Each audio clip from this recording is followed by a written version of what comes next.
I'm not gonna lie to you, this episode is basically the reason I decided to review G.I. Joe in the first place. Between this and Transformers Autobop, this is everything I love about this completely batshit era of cartoons. So, as they say in every shitty movie and TV show where someone tortures someone else, shall we begin?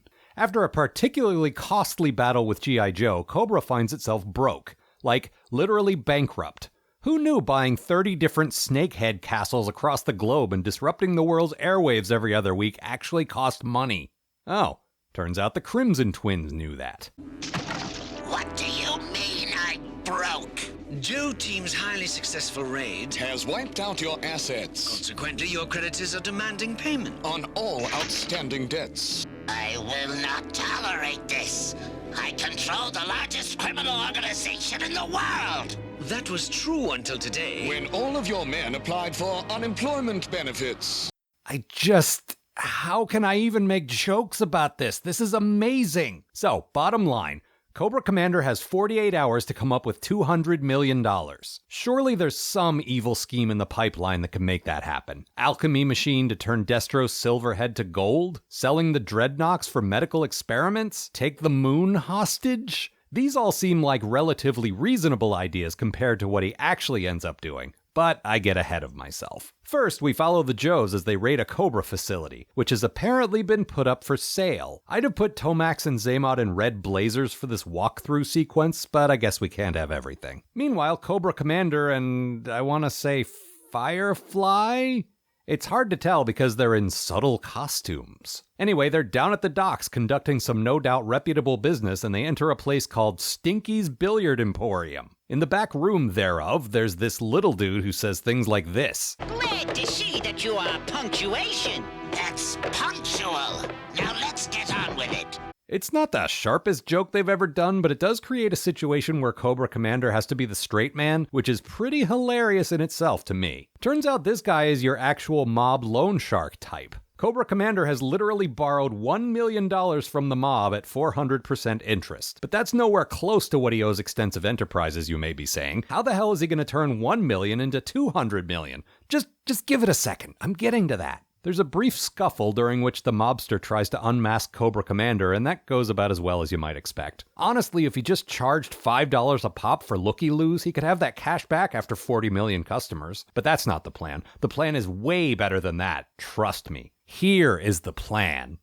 Baroness, explain Operation Cold Slither to our friends.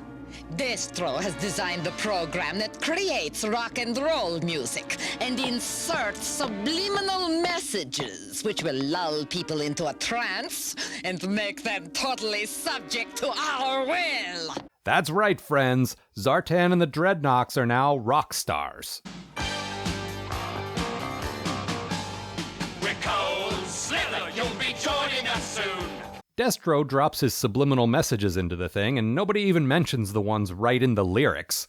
I guess you'd call them liminal messages? Anyway, the actual lyrics hardly make it a secret that this is a Cobra recruitment anthem, so I'm not even sure what the point of the hidden messages is. Somehow the song just becomes a hit. Top 20 with a bullet, says Cobra Commander in just 3 days. I guess it's just that easy. The Crimson Twins are so impressed that they offer to cancel Cobra's debt in exchange for a share of the profits. Again, the subliminal part of this plot hasn't even kicked in yet. All they've really done is make a sound investment in a hit pop song, which is completely legal and also, if you handle it right, incredibly lucrative. But that's not how the Commander rolls. We all know this. We're gonna need at least 3 more layers of complicated bullshit on top of this. Meanwhile, in the absence of a ruthless terrorist organization to fight, G.I. Joe is enjoying some downtime.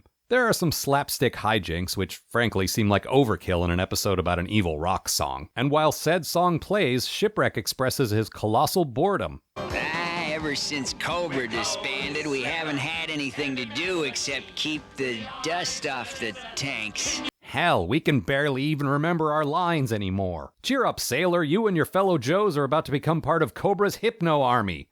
The parrot too, I guess? And they just kept saying, Cold Slither, Cold Slither, Cold Slither. Sounds like Cobra stuff to me. No, Duke.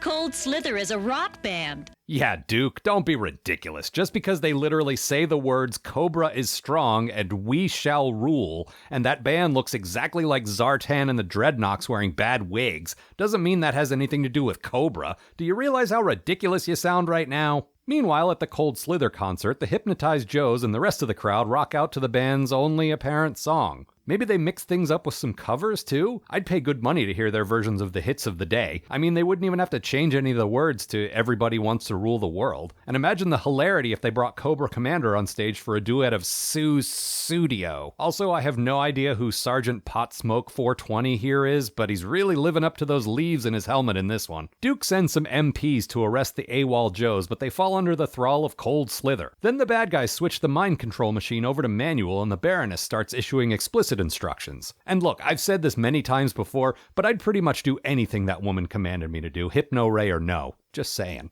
Cobra Commander takes to the airwaves to brag about how he's mind controlled everyone, which seems a bit premature. Maybe make them do something evil before you take credit for it? This sort of short-sightedness is kinda how you ended up going bankrupt in the first place, man. But no, the best he can come up with here is, I have your children, unnamed city in which generic sports arena exists, and I won't release my hold over them unless you pay me $100 billion. Also, he never actually paid the Dreadnoks because, like I've already kind of implied here, he's not the sharpest fang in the snake's mouth. Next, the remaining unhypnotized Joes infiltrate the stadium by sending Lady J, Scarlet, and CoverGirl in disguised as groupies. And you know, this show so rarely uses its female characters like this that it's actually pretty funny.